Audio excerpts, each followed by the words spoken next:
thousands of schools around the country have been open during the entire pandemic without masks and no corresponding rise in serious illness. There were not child coffins lined up as some educators in this county suggested would be the case. In fact, things have been going pretty much as normal. Kids are getting sick despite wearing masks. We are forcing healthy children home for exposure despite them wearing masks. And we are segregating children by vaccination status and religious exemption status, despite the wearing of masks. So I ask you, if masks work, why don't they? So here are the facts that are available to any one of you. Over the course of the pandemic, 49,000 children have died of all causes. 331 of those were COVID-related. Yet we have turned kids' lives upside down at school for what is essentially a non-risk. Let's put that risk into context. Last year, fewer kids died of COVID-19 than of heart disease, cancerous tumors, suicide, homicide, and drownings. Have the schools stopped serving hamburgers and French fries?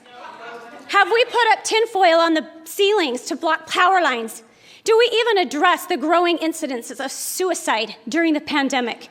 No, we play politics with kids' faces by placing restrictive fabric over their noses and mouths that the CDC itself has said don't do anything, and it's for their safety. This is asinine. This is blatant political theater, and it needs to end. On November 15th of last year, I had the privilege of speaking with Dr. McDade for 10 minutes following the CRT town hall meeting.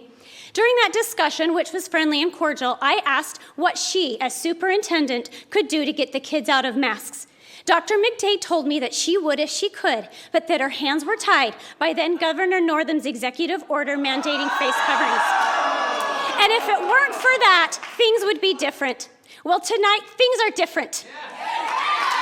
And I'd like to ask you, Dr. McDade, tonight, what has changed? And what do you plan on doing now that your hands are untied? I'm asking all of you to step up the way other leaders who have and are ending COVID restrictions by the day. When will you? What will it take?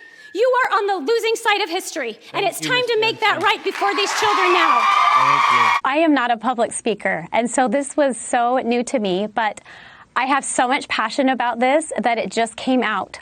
It just came out. Our board doesn't listen to us.